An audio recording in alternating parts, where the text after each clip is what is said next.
여러분 안녕하십니까. 4월 23일 수요일 넘치는 우리 교회 매일 묵상 시작하도록 하겠습니다. 오늘 본문 말씀은 아가서 1장 1절부터 2장 7절까지 말씀입니다. 오늘 아가서를 새로 시작하게 되었습니다. 사실 이 아가서는 쉬운 책은 아닙니다. 특별히 시가서에 속해 있잖아요. 그러니까 아가가 아니라 욥기 갑자기 생각이 나서 욥기, 시편, 잠언, 전도, 아가서 이 5권의 책을 시가서라고 부릅니다. 그러니까 시와 노래의 책이라는 뜻이고요. 또 다른 말로는 지혜서라고 불러요. 그러니까 우리에게 지혜를 주는 책이라는 거죠. 우리에게 지혜를 주는 책을 읽으면 지혜로워져야 되고, 이렇게 좀 지혜를 얻을 만한 이런 글들을 우리가 읽으면 좀 더 뭔가 좀 변해야 되고 이렇게 되는데, 문제는 뭐냐면 그 지혜로운 글을 읽고도 이게 무슨 말인지 모르는 거예요. 그렇기 때문에 이 지혜 문학이 참 어렵다라는 생각을 많이 해봅니다. 실제적으로 욥기나 시편이나 이런 책들을 잠언, 전도도 마찬가지지만 묵상을 해보면 굉장히 어려워요. 설교하기도 굉장히 힘들고 묵상하기도 굉장히 어렵습니다. 특별히 아가서 같은 경우는 더 그렇죠. 우리가 이제 큐티 공부할 때 맨날 하는 얘기가 뭐냐면 하나님은 누구신가, 나에게 주시는 교훈은 뭔가, 이런 거 찾으라고 이야기했는데 아가서를 딱 들어가 보면 일단 하나님이 누구신가는 모르겠는 거예요. 하나님이 누구야? 이렇게 돼버리는 거고, 나에게 주시는 교훈을 찾기에는 좀 선정적인 부분도 있는 거예요. 결혼한 사람은 결혼하는 사람대로, 결혼 안 한 사람은 결혼 안 하는 사람대로 이걸 어떻게 해야 되지? 라고 하는 이러한 좀 부분들이 있다라는 거죠. 실제로 이 아가서는요, 이게 진짜 성경이냐 아니냐의 논란도 굉장히 많았습니다. 근데 고대부터 내려오는 이런 목록들, 사본들 이런 거에 아가서가 꼭 끼어 있는 거죠. 그러니까 성경이 아니라고 하기도 그렇고, 내용이나 이런 것들을 보면 너무 이게 좀 성경이라고 하기엔 좀 외설적인 부분이 있지 않나? 라는 마음도 들게 하고요. 논란이 많이 일었지만 어쨌든 이 성경 안에 들어온 또 이유와 의미가 분명히 있을 거라는 거죠. 이 아가서의 이름은 아가이잖아요. 아가. 한문으로 따지자면 아자가 맑은 아자 혹은 바를 아자이거든요. 그러니까 아름다운 노래라는 뜻입니다. 영어로 이야기하면 Song of Songs 이렇게 되거든요. 그 노래 중에 노래 이런 뜻이란 말이에요. 가장 아름다운 노래라는 의미를 가지고 있어요. 이거 누가 지었느냐? 솔로몬이 지었죠. 솔로몬이 어떤 한 여인과 함께 사랑을 시작하고 그 사랑이 진행되어지고, 그리고 사랑의 이 절정으로 결혼식을 하게 되고, 이런 이야기들을 담은 것이 아가입니다. 솔로몬은 주위에 굉장히 많은 사람들이 있었잖아요. 이게 이제 비교적 솔로몬 왕의 초기 시대에 쓰여진 거라고 생각을 하는데, 왜 그러냐면 아가서 6장에 보면 뭐라고 나왔냐면 왕후가 60명이고 비빈이 80명이다 이렇게 얘기합니다. 그럼 왕후가 60명, 빈이 80명인 거예요. 또 이 시녀들도 무수히 많다고 그랬어요. 나중에는 이게 얼마만큼 늘어나요? 1000명대로 늘어났죠. 그러니까 이게 비교적 초기에 쓴 것이지 않을까라는 생각을 하고요. 여러분, 왕후가 60명이고 비와 빈이 80명이라고 생각해 봅시다. 단순히 그냥 산술적으로 몇 명이에요? 140명인 거잖아요. 140명의 이 사람들을 사랑해서 결혼했겠습니까? 저는 아니라고 생각하거든요. 140명의 사람들을 다 사랑해서 결혼했으면 제가 볼 땐 정신병에 걸립니다. 그렇지 않습니까? 그러니까 140명이라는 사람, 왕후와 빈이 이렇게 많은 사람들이 있었다는 건, 이건 사랑해서 결혼한 것이 아니라 정략 결혼이라는 거죠. 그러니까 정략 결혼을 한 그 여인들 틈에 둘러싸여 있었다는 겁니다.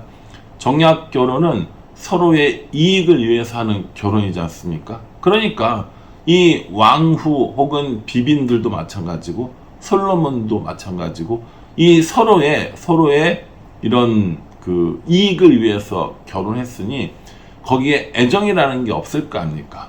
근데 이 아가서에 나오는 이 여인, 술람미 지역에 사는 여인, 그 여인의 이름이 술람미가 아니라 술람미 지역에 사는 여인이란 뜻입니다.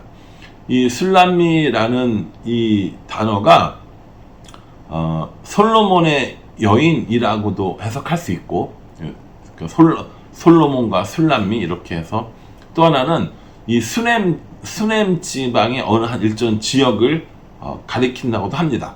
근데 일반적으로 술람미가 이름이라고 이야기하진 않으니까 술람미 지역의 한 여인, 우리가 보통 이 사람은 술람미 여인이라고 부르는데, 어쨌든 간에 정략 결혼으로 둘러싸여 있는 그 사이에 한 여인에 대한 이런 사랑이 싹 트는 거예요.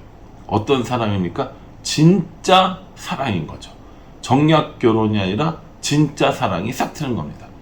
솔로몬과 이 술람미의 여인의 사랑 이야기를 통하여서 우리는 어떤 것들로 해석할 수 있냐면, 하나님과 이스라엘의 관계, 또 예수님과 교회의 관계로 일반적으로 해석을 합니다.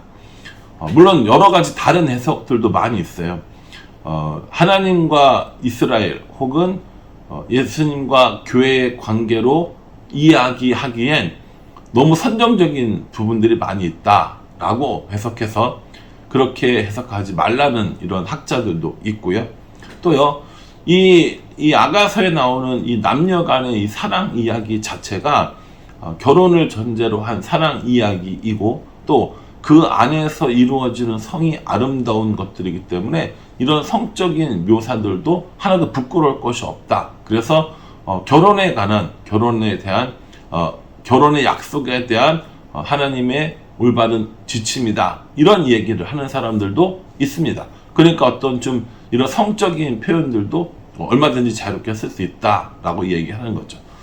어떠한 해석 방법을 취하든지 간에 이건 사랑 이야기인 건 분명합니다. 이게 남녀 간의 사랑 이야기이든지 하나님과 이스라엘, 또 예수님과 교회의 관계든지 사랑에 관한 거라는 겁니다. 우리는 이 아가서를 묵상할 때 일단 기본적으로 사랑을 염두에 두어야 합니다. 사랑은 하나님과 사람이 서로 가질 수 있는 공통적인 성품입니다. 우리가 이제 이걸 신학적 용어로 공유적 속성이라고 이야기하는데, 하나님도 가지고 계시고 사람도 완벽하지는 않지만 일부 가지고 있는 그런 속성을 공유적 속성이라고 합니다.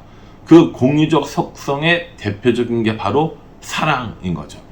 하나님이 우리를 사랑하시는 이 모습을 우리가 다른 사람을, 혹은 이런 오늘 여인이 나오는 것처럼 어떤 여인을, 혹은 어떤 대상을, 혹은 자녀를 이런 사랑함으로 인해서 하나님의 사랑을 알고 하나님의 사랑을 배우는 것, 이것이 공유적 속성의 사랑이라는 겁니다. 그래서 저는 사랑이라는 관점으로 보려고 합니다. 남녀 간의 사랑도, 또 하나님과 이스라엘 혹은 예수님과 교회의 관계의 사랑도, 하나님이 우리에게 대한 사랑도, 또 우리가 하나님에 대한 사랑도 함께 묵상해 보려고 합니다. 왜 이렇게 보려고 합니까? 라고 물어보신다면, 사랑이 주제인 아가서이니까 사랑을 통하여 하나님과 우리 자신을 보는 것이 좋겠다라는 생각이 들어서입니다.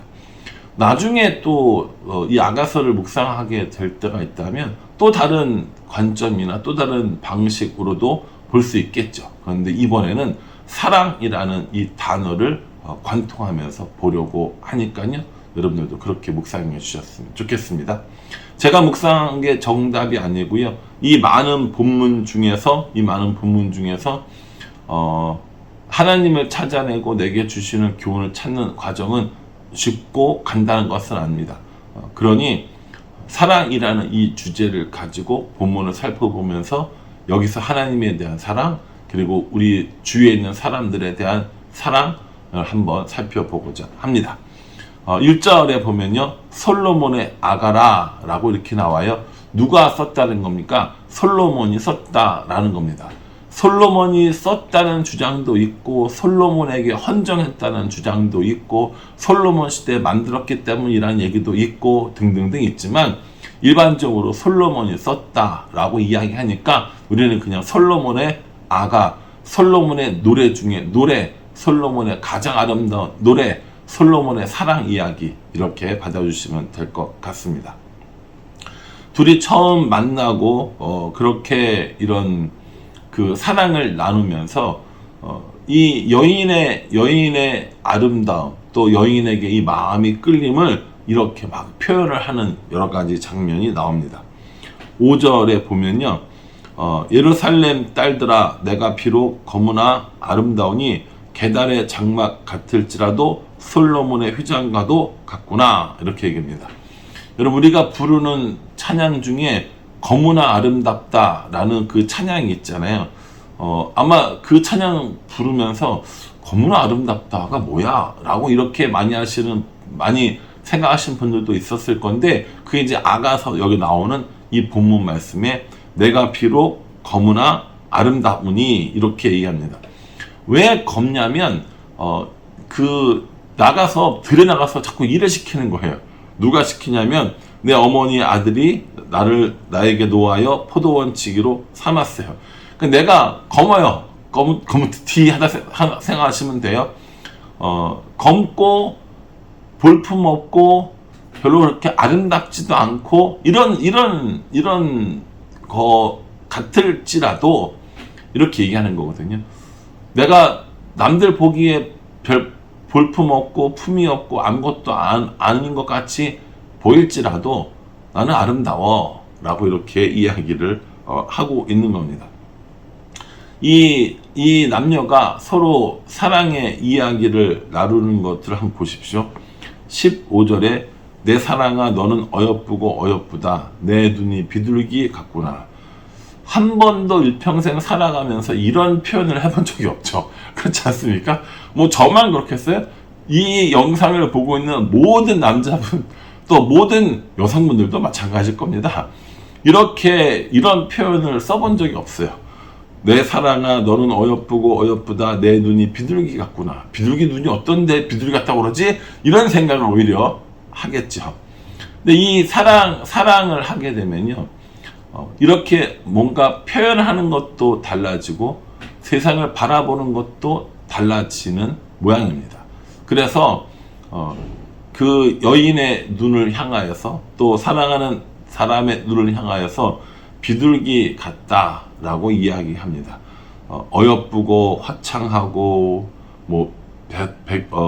어떤 집도 좋고 다 좋아요. 다 입술도 달고 입도 달고 다 좋아요. 다. 저는 오늘 특별히 이 2장 5절에 이런 말이 있어요. 너희는 검포도로 내 힘을 돕고 사과로 나를 시원하게 하라. 내가 사랑으로 병이 생겼습니다. 이렇게 얘기합니다. 사랑에서 병이 생겼다고 이야기합니다. 이게 남자와 여자, 하나님이 창조하신 아름다운 남자 여자가 사랑하면 이렇게 병이 생길 만큼 사랑해보는 경험이 있었으면 좋겠습니다. 또요, 하나님이 우리를 사랑하시는데 어떻게 사랑하신다는 거예요? 병이 날 만큼 사랑하신다는 겁니다. 하나님 우리를 사랑하시는데 너무 사랑하셔서 병이 날 만큼 사랑하신대요. 그럼요, 우리는 하나님을 너무 사랑해서 병이 날 만큼 사랑합니까? 생각해보면 그렇지 않아요. 우리는 하나님을 적당히 사랑하려고 합니다. 오늘 이 아가서의 이 앞부분에서 두 사람이 서로 만나서 이야기를 나누는 것들을 보세요. 대화를 하는데 얼마나 정말 달달하고, 얼마나 정말 모든 것을 다 주어도 아깝지 않다고 이렇게 얘기해요. 하나님은 우리한테 그렇게 이야기하시는데 우리는 어떨까요?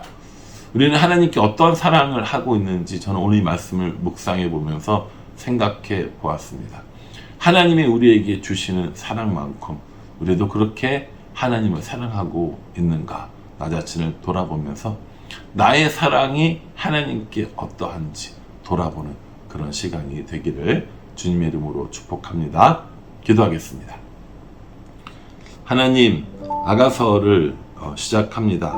하나님께서 우리를 사랑하시는 그 사랑을 아가서를 통하여 배우게 도와주시고, 이 사랑을 우리도 다른 사람들에게 전하며 살아가는 사람 될 수 있도록 은혜 베풀어 주시옵소서. 예수님의 이름으로 기도합니다. 아멘. 예, 이 말씀 잘 묵상하시면서요, 우리도 하나님의 사랑을 알고 배우고 그렇게 하나님을 사랑하는 사람들로 살아가는 우리 모두가 되기를 간절한 마음으로 기도하겠습니다. 감사합니다.